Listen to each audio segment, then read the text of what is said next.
Olá, hoje vamos falar sobre a contaminação em rebanho, que é um termo que está sendo usado para falar da pandemia, de um modo de contaminação pelo coronavírus, e nós vamos ver como é que isso funciona a nível de subjetividade.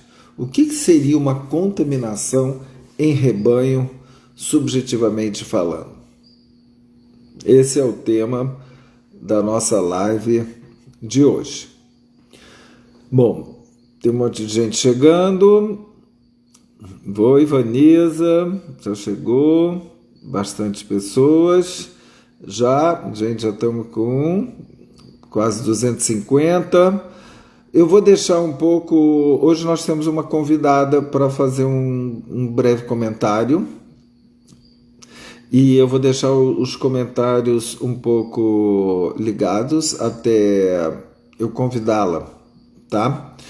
E se vocês quiserem, coloca de onde que vocês são, tá bom? De que cidade vocês estão me ouvindo. Isso é uma coisa bem legal para eu ter uma noção. Isso, Juiz de Fora. Vera Velar, Ribeira, quanto tempo, boa noite. Muito bom ver as pessoas aqui, mas eu sei que vocês querem me ouvir, então vamos lá. Eu vou usar esse termo, que é um termo que está sendo usado, né, para a Covid, né? O que é essa contaminação em rebanho? Né?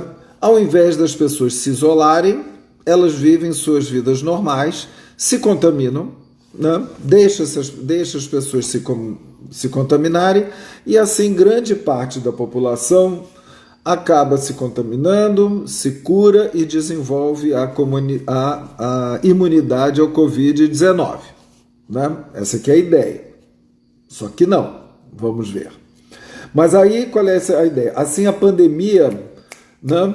Ela contamina todo mundo, tem uma ação absolutamente devastadora. Quem tiver que morrer, morre. Quem ficar doente, fica. E a grande maioria, né, vai sobreviver. Né? E assim a pandemia passaria mais rápido. Só que não. Essa estratégia foi tentada inicialmente, né, no Reino Unido por Boris Johnson. Parece por Trump também, mas o Trump continua até hoje. Né? Só que Boris Johnson rapidamente recuou, né, pelo número imenso de mortes, pelo número imenso de pessoas contaminadas, e isso faz com que hoje em dia ainda o Reino Unido, Inglaterra e adjacências seja o local, o terceiro local onde tem mais contaminações e mortes do mundo. Ou seja, é uma estratégia que não tem a menor comprovação científica. Todos os especialistas, infectologistas, virólogos e epidemiologistas dizem que não tem a menor base científica, né? Mas tem se feito, né? E o que acontece é que, na verdade, o termo correto seria imunidade em rebanho. Esse termo, que é imunidade em rebanho, só tem sentido com a vacina. Porque aí realmente você vacina todo mundo e aí o que acontece? O vírus acaba desaparecendo e a gente considera aquela epidemia ou endemia terminada. Né? Agora, não havendo vacina, é uma contaminação que vai causar a doença, é uma contaminação letal, principalmente com Covid-19, porque causa a morte certa praticamente dos grupos de risco, que são os idosos, nos quais eu me encontro, né, nesse grupo de risco, e as pessoas com doenças crônicas e as comorbidades. Né? Então, o alto custo da contaminação em rebanho é o quê? É ao custo das mortes mesmo e também do colapso do sistema de saúde. Né? Em países como o Brasil, né, em que nós somos mais de 200 milhões de pessoas, a contaminação em rebanho pode causar, esse é o cálculo, né, de mais de 500 mil mortes, ou seja, 500 mil de mortes, segundo os especialistas como Átila, né, Lamarino. Ou seja, e que isso é 0,36% da população. E uma recente pesquisa do Imperial College of London, que é um dos institutos de pesquisa mais respeitados do mundo, diz que o isolamento social pode, no Brasil, foi uma pesquisa feita para o Brasil, pode poupar 1 milhão de mortes, tá? Então, na verdade, como não cansa de apontar, né, o Átila Lamarino, né, que é o cientista e divulgador científico, de que eu aconselho vocês a seguirem as lives dele, né, isso sem contar com os casos subnotificados, que a gente pode pegar os casos oficiais e multiplicar por 7 até, imaginem, né, ou 10. E ele diz que realmente, né, qual é o raciocínio? Que se 70% da população for infectada e imunizada, o vírus deixa de circular. Né? Mas este é o problema. No caso do coronavírus, ele pode voltar quando a população não infectada aumentar.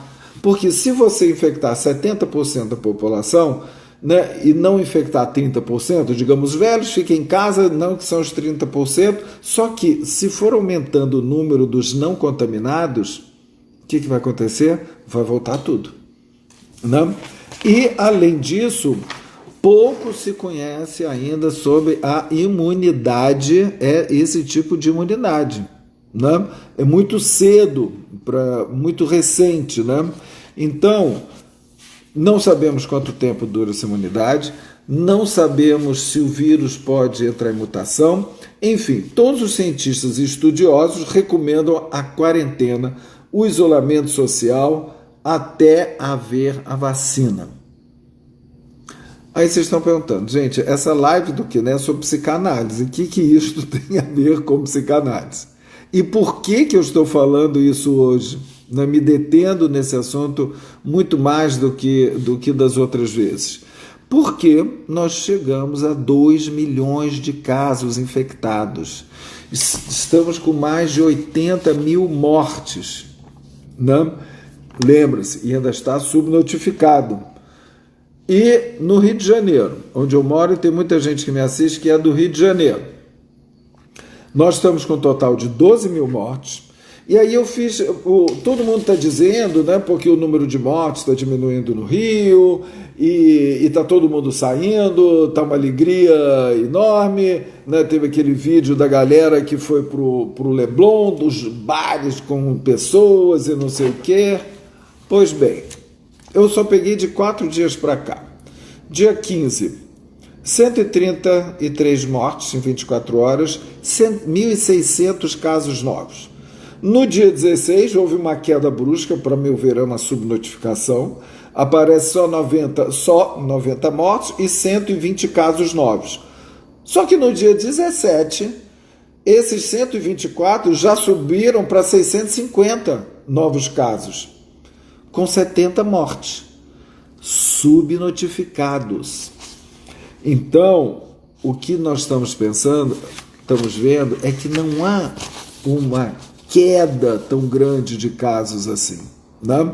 E o que nós vemos, o prefeito do Rio de Janeiro continua abrindo, inclusive está na fase 4 da retomada, aumentando a capacidade de shoppings, aumentando a capacidade entende? Ou seja, liberando estacionamento nas praias, ou seja, só aumentando isso. Ou seja, esse discurso de abertura é que eu quero falar sobre a contaminação em rebanho do discurso da abertura e do discurso do negacionismo. Isso tem a ver com o psicanalista, sim. Nós não podemos ser a favor do negacionismo. Entende? O neurótico, como o Freud dizia, não tem nada mais caro que a neurose e a estupidez. São duas formas de negação da realidade, né? O neurótico está sempre negando, não quer saber das coisas. Aliás, não quero nem saber, é um dos nomes do recalque, né? Segundo Lacan. Então, não quero nem saber o que está acontecendo. Próprio do neurótico. E o ignorante, o estúpido, o burro, entende? Ele nega porque em nome do prazer, em nome da alegria, em nome de não sei o quê, em nome de qualquer coisa, entende? Ele nega. E o resultado pode ser trágico. O resultado pode ser muito trágico e isso concerne, sim, né? Isso mesmo, o discurso do negacionismo tem a ver com a castração, diz Cacau. Tem toda a razão, né? É não querer saber da castração, é negar a castração, e sabemos que a morte é uma das figuras da castração. E o significante morte, hoje em dia, até como levantou muito bem Colette Soler, ele é prevalente. Parece que o S1 da ocasião é morte. Toda a morte que está pairando. E a morte, como ninguém sabe o que é a morte, na verdade, como dizia Freud, a morte é uma das figuras da castração, né? E o negacionismo é uma forma de não querer saber, né, dessa castração. Então, isso é muito grave, né? Porque esse negacionismo, que é próprio à neurose e que é próprio aos estúpidos, né? Quando vira um discurso oficial, isso tem um poder de contaminação enorme, de uma contaminação em rebanho, que nós vamos estudar daqui a pouco com Freud, né? Gente, então, isso que vem acontecendo, dessa abertura, dessa retomada, fase 4 já no Rio de Janeiro, né, vai exatamente contra todas as indicações da OMS, que continua receitando a quarentena, o isolamento social, e na rua só realmente em casos excepcionais de extrema necessidade. Não é para ir tomar banho de praia, não sei o quê, porque está de saco cheio de ficar em casa, então vai tomar um solzinho. Se tiver que tomar um sol, vai dar um giro, pega um sol e volta todo, entende? Não é para ir nas áreas de lazer e tudo mais. Estão me perguntando o que é denegar. A denegação é uma forma de mecanismo psíquico, né? Que é uma forma de negação, de não querer saber, que a gente compara a questão do neurótico. Não é o perverso, não. A gente diz que o perverso renega, né? Que é outro tipo de negação, mas não importa, né? A gente não é, de uma certa forma, a negação de que somos mortais, de que há castração, né? E o que a gente tem que lembrar é que a OMS declarou que o Brasil é o maior centro é o epicentro da pandemia. Então, nós não podemos entrar nesse tipo de negação, né? E né, nós sabemos dos riscos que vamos correr daqui para frente no Rio, que isso vai aumentar, vai vir uma segunda onda, sei lá se é segunda ou se é simplesmente uma subida ascendente, né, de mortos e contaminados, né? E o que é isso senão uma forma de estarem nos mandando para o matadouro? Só que como é que é esse matadouro? Parece que esse matadouro, hoje em dia, eu comparo, como eu viajo muito, né, e frequento muitos aeroportos, foi a comparação que me veio. Sabe quando você viaja, você volta ao Brasil, né, e não é todo mundo que é escolhido para ter suas malas abertas para ir para a alfândega. A gente passa por um curral, vamos pôr aqui, já que nós estamos falando de rebanho e manada, né? Você passa por uma espécie de curral e você aperta um botão. Se der verde, você vai fora. Você não passa ali pela alfândega. Se der vermelho, você entra e você é inspecionado, toda a sua mala é inspecionada e tal. Dá a impressão que hoje em dia nós temos um matadouro em que a gente sai na rua e aperta o botão. Se der verde, você segue a vida. Agora, se der vermelho, a gente entra no matadouro. E de lá ninguém sabe o que vai acontecer. Você não sabe se você vai virar suco. É esse o risco, porque é aleatório. Nós não sabemos se existem os grupos de risco, nós sabemos que homens, mulheres e crianças se contaminam com coronavírus. E o que é assintomático para um, ou um caso grave e até letal para outro, não se sabe. Né? E eu andei conversando com a minha colega Rosane Mello, que eu vou chamar para dar uma palavrinha para ela me dizer o que ela pensa, que parece que estão até prevendo a abertura das escolas para as crianças. E a Rosane Mello é psicanalista, né, membro da AME, da Escola de Psicanálise dos Fóruns do Campo Lacaniano, e ela é doutora em psicologia. E ela tem uma tese de doutorado em que ela trabalha justamente a questão da educação. Vamos ver se eu encontro aqui Rosane Mello para convidá-la aqui. Rosane. Chamei a Rosane. Deixa eu chamar de novo. Rosane. Convidar Rosane. Já pus aqui. Por que ela não está aparecendo?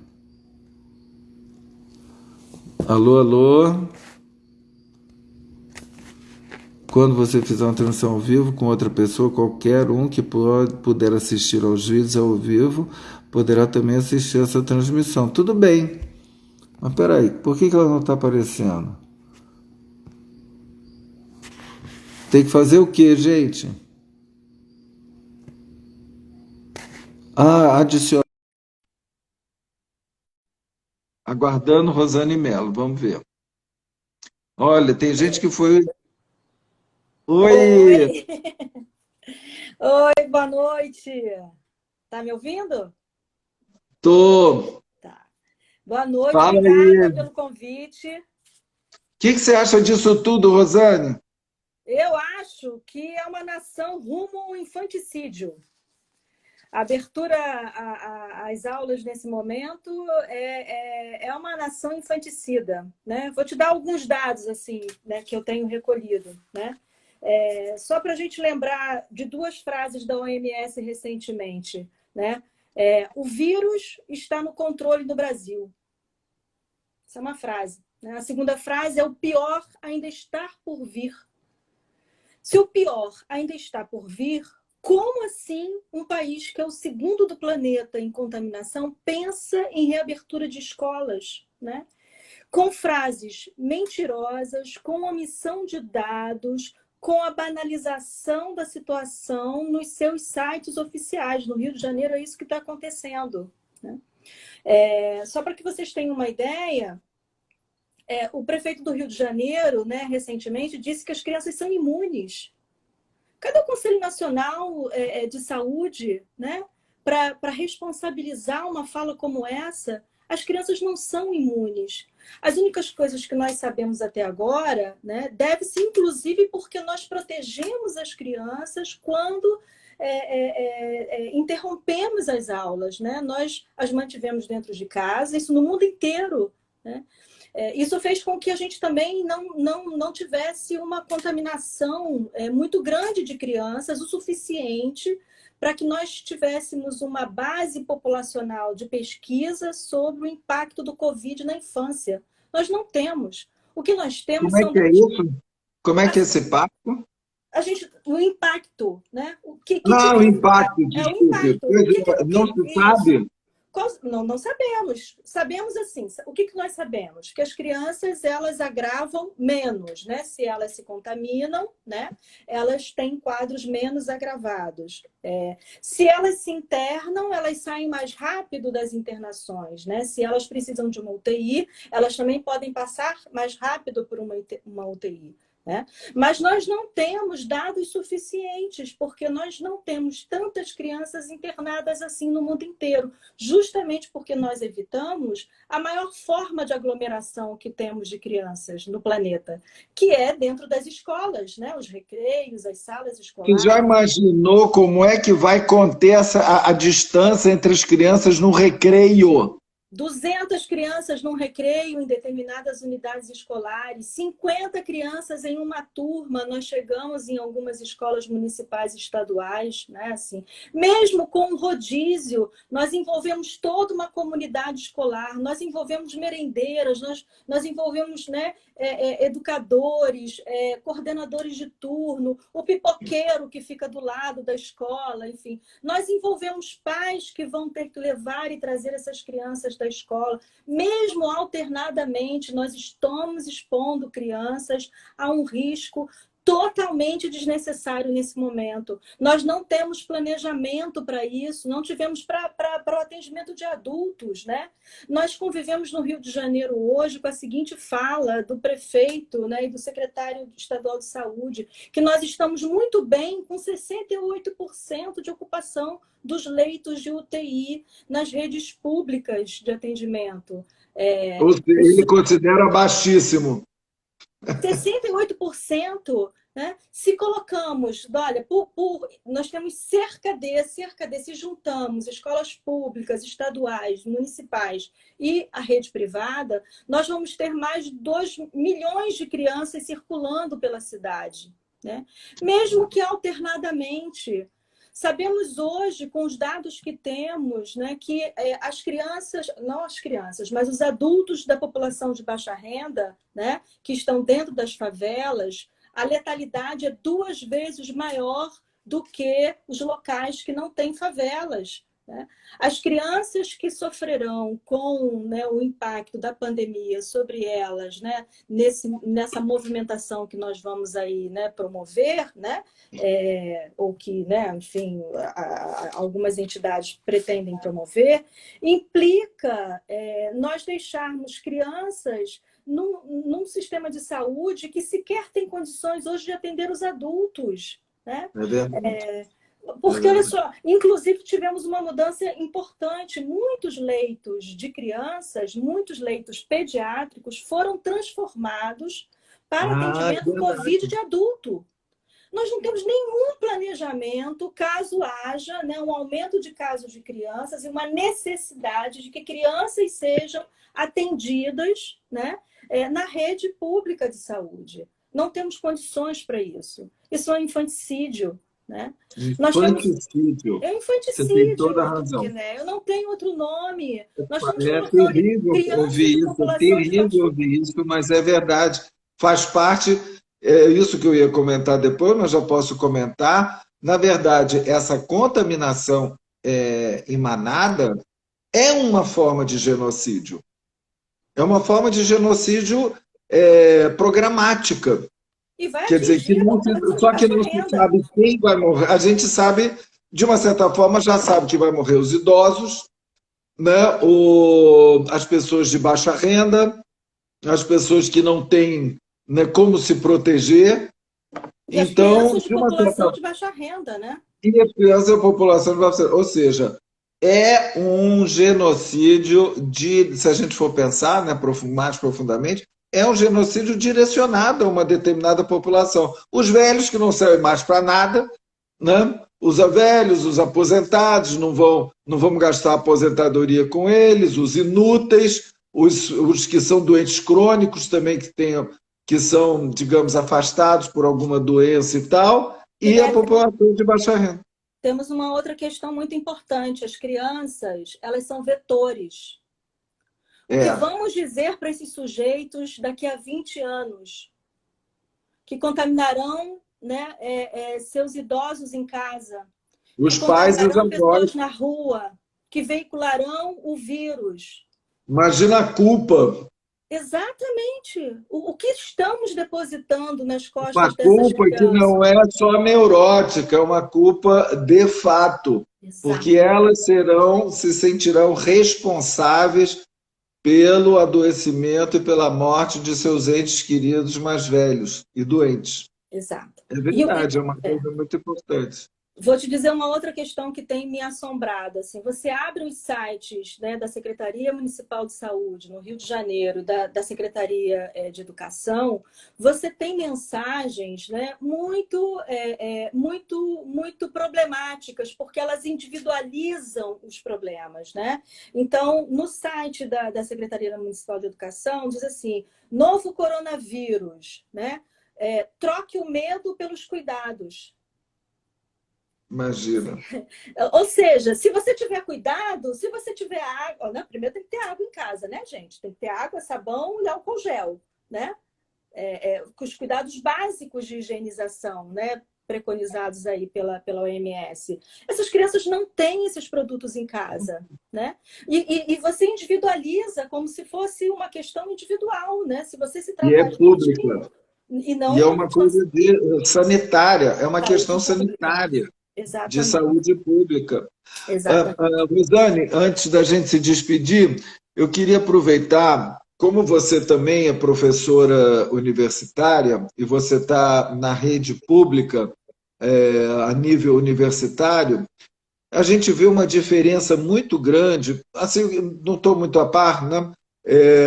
Da perspectiva da universidade pública e da universidade paga, da universidade particular. Uhum. Muitas universidades particulares, não só muitas retomaram muito rapidamente o ensino online, mas algumas já estão falando em voltar às aulas presenciais já, tipo em agosto.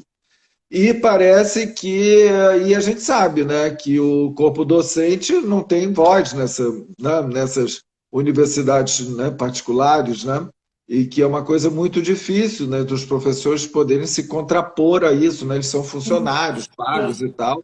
Agora, vocês da rede pública, como é que vocês estão vendo isso? Há alguma perspectiva de volta de aula presencial agora nesse segundo semestre? Como é que está a Não, situação?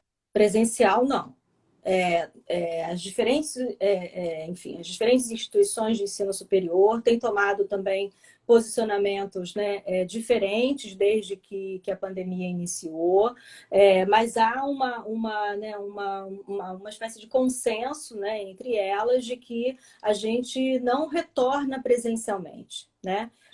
Ai, O que há em termos de previsão de retorno presencial é para alguns cursos que pressupõem aulas práticas, né, que são fundamentais para a conclusão do curso, né, enfim, de algumas unidades, então medicina, educação física, para citar dois assim que me ocorrem, né, fisioterapia, são cursos que precisam dessas aulas práticas, né, que não tem como ser ministradas de forma online, né, ou né, não presencial. Não há como a transmissão desses conteúdos serem feitos dessa maneira. E aí existe uma série de medidas também de segurança sanitária que estão sendo tomadas para pensar no atendimento, né, de alunos de forma presencial, mas com muito cuidado, de forma híbrida. Isso ainda está sendo muito bem pensado para não colocar e os por que estudantes não em tem esse situação. mesmo movimento dos professores no, digamos, nas escolas públicas de segundo grau e de Não, primeiro que assim, a universidade goza da autonomia, né? Eu acho que essa é uma prerrogativa que nós temos que manter. Então, inclusive quando nós, né, estamos aí diante desse planejamento, tanto na pós-graduação como na graduação, de retorno às aulas, né, numa outra forma de trabalho que não seja presencial, que a gente está chamando na Universidade Federal Rural do Rio de Janeiro de estudos, né, continuados emergenciais, né? Quando a gente está pensando isso, a gente está também usando essa prerrogativa da autonomia universitária, né, e sermos propositivos em relação a uma forma de manter o tripé inalienável da universidade, de pesquisa, extensão e ensino, né? Nós temos que também dar conta Pesquisa, dessa extensão e vertente do ensino. ensino de alguma O que maneira. está sendo atacado, não é à toa que a universidade está sendo tão atacada, né? Exatamente, exatamente. As Por esse universidades governo. particulares, as faculdades particulares, né, não gozam dessa autonomia, eles têm uma outra, né, enfim, um outro regime de trabalho, e isso traz também problemas e dificuldades para que eles se organizem. E no ensino público básico, aí nós temos uma falta já há muito tempo, né, de orientação, né, de um pensamento, né, de levantamento aí da qualidade de ensino do que é proposto para as nossas crianças e para os nossos jovens, que num momento como esse se revela. Só para te dizer mais uma coisa, olha só, Antônio, que né, a preocupação não é pedagógica. O retorno às aulas em relação ao ensino básico não denota uma preocupação pedagógica, porque até agora é político, né? É mercantilista, né? Eu diria também.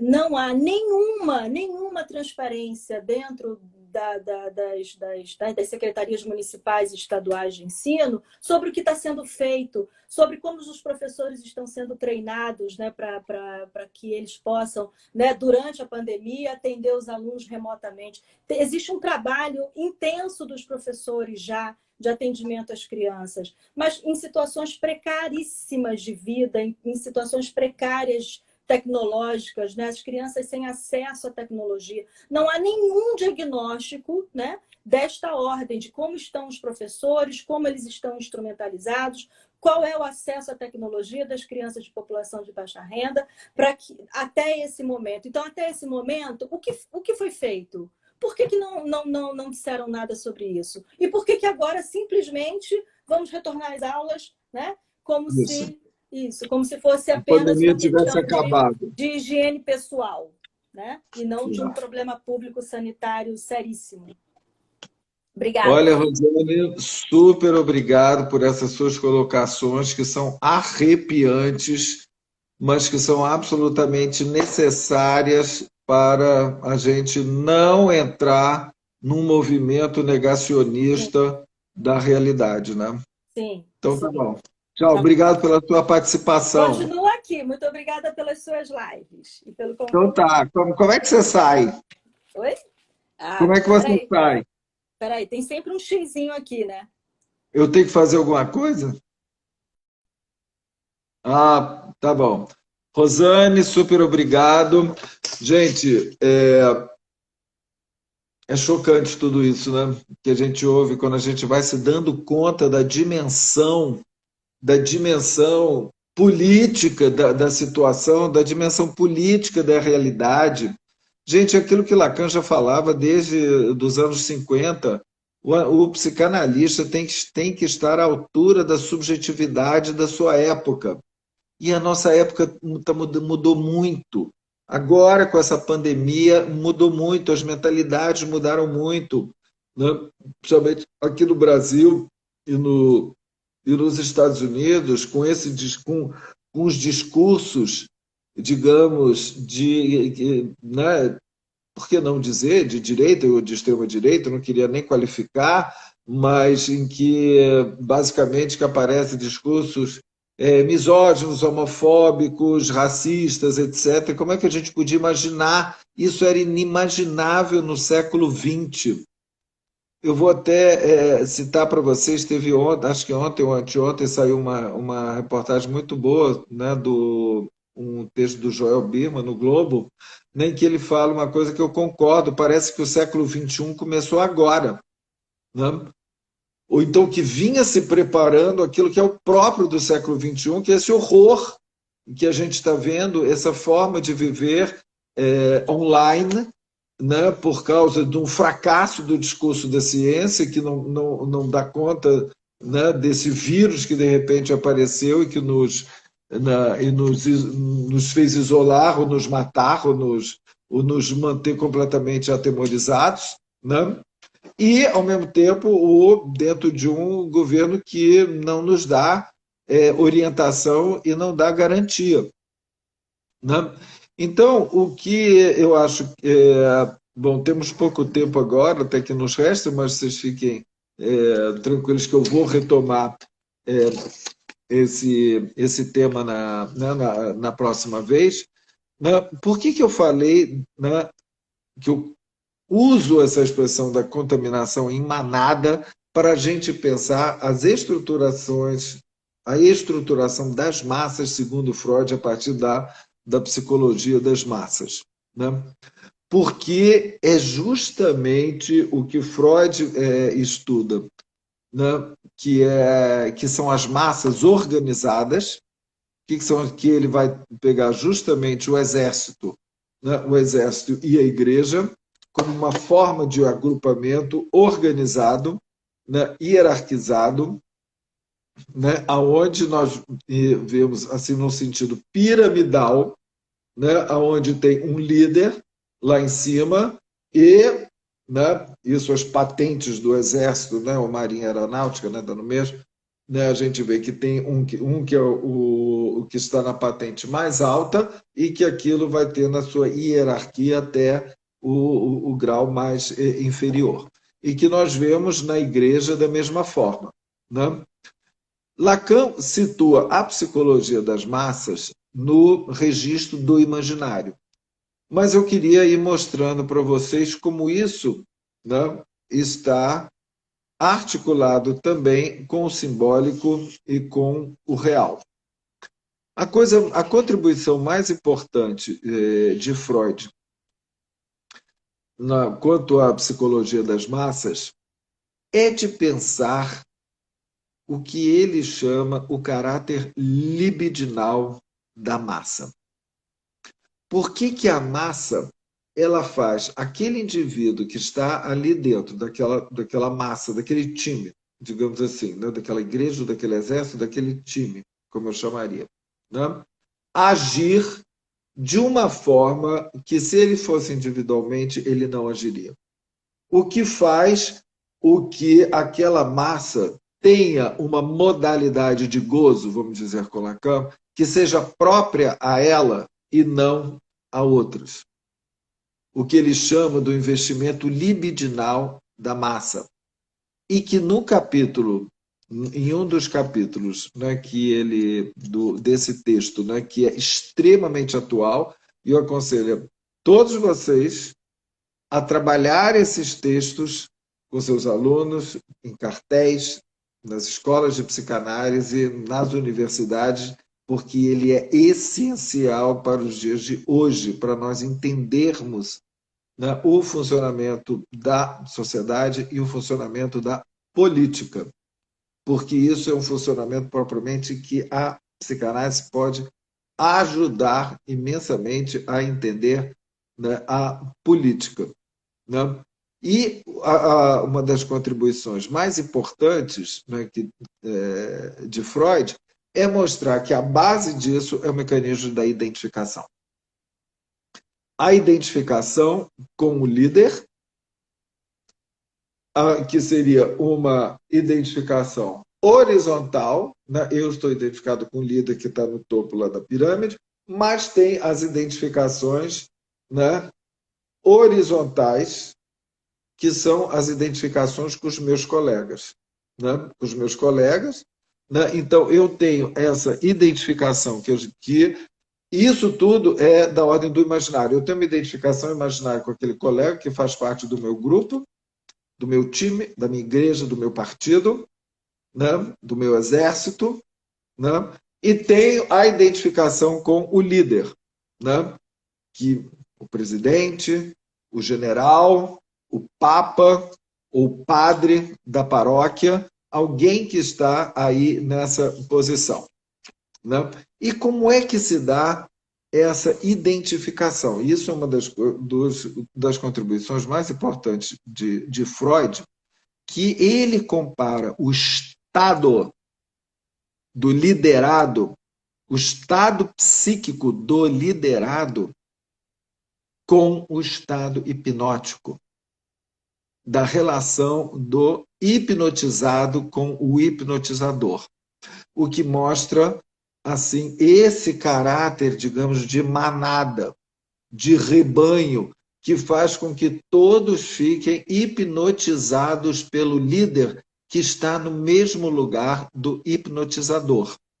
ou seja, daquele que fala e que tem um tal poder de persuasão na fala dele, que ele tem um comando hipnótico e que os seus liderados, eles são, portanto, hipnotizados pelas palavras do líder e com uma identificação a o que o líder fala, ao que o líder pensa, né? Ele se identifica com aquilo. E os outros, meus colegas, vão se identificar com as mesmas coisas desse líder, né? Esse aspecto faz com que esse líder esteja num lugar subjetivo para mim muito importante. Porque a esse líder, por eu situá-lo em determinado lugar, que Freud vai chamar o lugar do ideal do eu dirijo o quê? Os meus afetos a ele, eu o amo. Por ele estar situado no lugar do meu ideal do eu dirijo o meu amor a ele. E eu obedeço como eu obedeço ao meu mestre, ao Senhor, ao qual eu amo, presto homenagem, presto a minha obediência, porque eu estou nesse lugar do hipnotizado, né? Então, o que Freud traz num esquema genial, né, que eu aconselho aí de vocês verem nesse, né, no texto, né, deixa eu ver se eu encontro aqui rapidamente, no texto da Psicologia das Massas, que é peraí, deixa eu ver onde é que está aqui, estou no meu livro aqui da Imago, né, aqui, 89, deixa eu ver se eu acho aqui,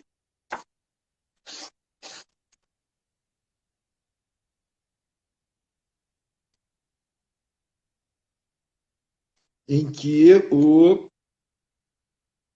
o Freud vai mostrar como essa pessoa que está na minha exterioridade, como é que eu a introjeto para ela fazer parte da minha subjetividade.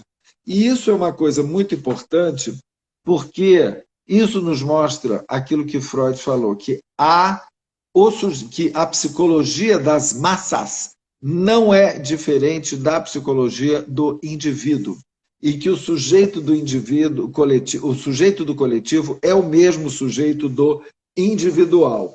Aqui vou mostrar para vocês, tá vendo? Esse é o famoso esquema de Freud. Aqui nós vemos a situação, o líder, tá? O líder que ele chama de objeto externo. Então, o líder, isso aqui é um movimento de introjeção, tá? O sujeito reconhece esse objeto como um objeto dele e ele joga esse objeto, digamos, no lugar desse ideal do eu. Então, essa linha aqui é um sujeito, a segunda linha é outro sujeito, a terceira linha é outro sujeito. Se vocês colocarem aqui, assim, nós vamos ver a pirâmide. Aqui, esse aqui está situado no topo e esses aqui são todos os da pirâmide que colocam esse aqui, que é o líder, no lugar do ideal do eu. Que é esse lugar do ideal do eu que eu coloco aqui? E, aliás, só por isso, é por eu situar o meu líder, entende? No lugar do meu ideal do eu, que eu obedeço. Que eu obedeço para ser amado por ele como eu sou amado pelo meu ideal do eu, né? Esse ideal do eu, ou ideal do ego, né, tem uma definição muito simples de Lacan, que eu acho muito bacana. O que é esse ideal do ego? Esse ideal do ego, para começar, é um lugar. É um lugar da onde vem, né, da onde vem aquilo que me faz dizer que eu sou legal. Você é bacana. Olha, se você fizer isso, você é bacana. Se você não fizer isso, você não é bacana. Você faz isso, entende aí, as pessoas vão gostar de você. Se você não fizer isso, não vão gostar de você. Simples assim. Claro que a origem desse ideal do eu não é tão simples como é que se forma através do complexo de Édipo, a partir, como vai dizer Freud, da introjeção dos, da, dos ditos do pai e da mãe, principalmente do pai, segundo, dentro do esquema freudiano, né, daquilo que o sujeito conservou como aquilo que é o seu ideal, que diz o que ele deve ser. Para quê? Para ser amado pelo outro.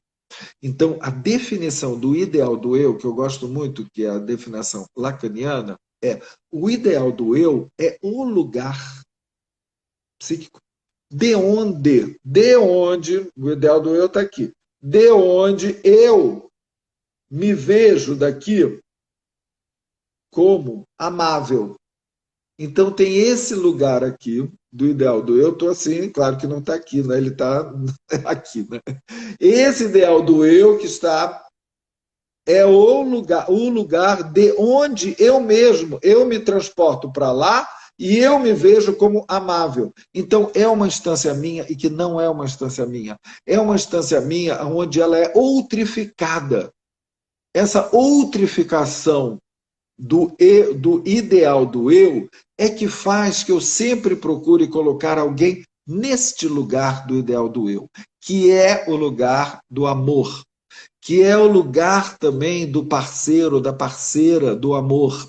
É o lugar em que o analisante coloca o analista, esperando dele o seu amor, né?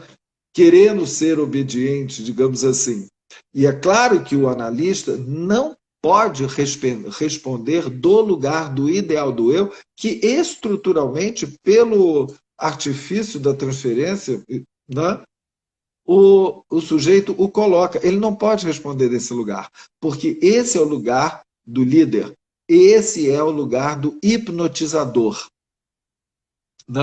Então, a gente tem que pensar que o líder ele se encontra no lugar do hipnotizador, que é o lugar do ideal do eu para cada um. E é por isso que o sujeito obedece. É por isso que obedece a consignas, a memes, a determinadas coisas e obedece cegamente. A capacidade de persuasão de um líder em relação aos seus liderados e à sua massa, ela é tão grande que ela pode levar todos a um suicídio voluntário. Como, por exemplo, não sei se vocês se não conhecem, podem, né, pesquisar, né, há algumas décadas atrás, o suicídio coletivo de toda uma seita comandado pelo Jim Jones, que era um líder espiritual e que prometeu a vida, né, para além morte para os seus liderados e fez todo mundo se matar. Né, parece todo mundo, vambora, gente, daqui a pouco se encontrar lá no além, vamos, então, puf, te toma um negócio e fez se matar. Né? Então, o líder ele tem uma força e um poder enorme, porque é um poder libidinal. É um poder que é veiculado pela libido, como diz Freud, e que é comparável a um estado amoroso. O estado amoroso do liderado pelo líder é o mesmo do amado para do amado para aquele que ele ama. Do amado ao amador, digamos assim. Não, do amador para o amado. Né? Daquele que ama para aquele que é amado. Do amador para o amado. Do amante para o amado. Sem a sexualização, diz Freud. Há uma dessexualização que acontece nesse amor pelo líder que constitui a massa. É por isso que a massa, né, ela está. O Freud chega a falar de uma sublimação dessa libido que vai toda jogada na massa. É aquele cara que é Flamengo doente, que é aquele gozo que vai no futebol e chora, e se emociona, e não sei o quê. Toda aquela libido, aquele gozo está ali, dessexualizada, bota aspas nisso, né? Que a gente vê, né? Mas que aparece esse gozo enorme, né? E é onde a gente vê nos times, né? Nos times ou nas torcidas organizadas, que tem um líder também, que o líder que comanda, né? E aí nos times de futebol, né? É uma coisa assim que o líder vai variando, pode ser um jogador, pode ser um técnico, né? Pode ser o chefe da torcida, isso vai variando, né? Mas o que importa é esse gozo, o gozo dessa massa, e que eu estou dando vários elementos para vocês pensarem o que está acontecendo, sem nomear os bois, digamos assim, do rebanho, né? Mas para a gente pensar nessa estrutura de gozo dessa massa em relação a esse líder, né? Só que, bom, e não é à toa que, né, impossível falar nessa live, que é sobre contaminação em rebanho, que rebanho é o significante usado pela igreja, né, o pastor e seu rebanho. Isso significa que os liderados são tratados como gado, como ovelhas, né?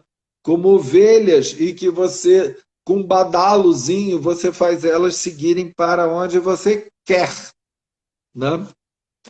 Isso com palavras de ordem, com memes e com tudo mais, com consígnias, que você vai, inclusive, canalizando o que elas pensam.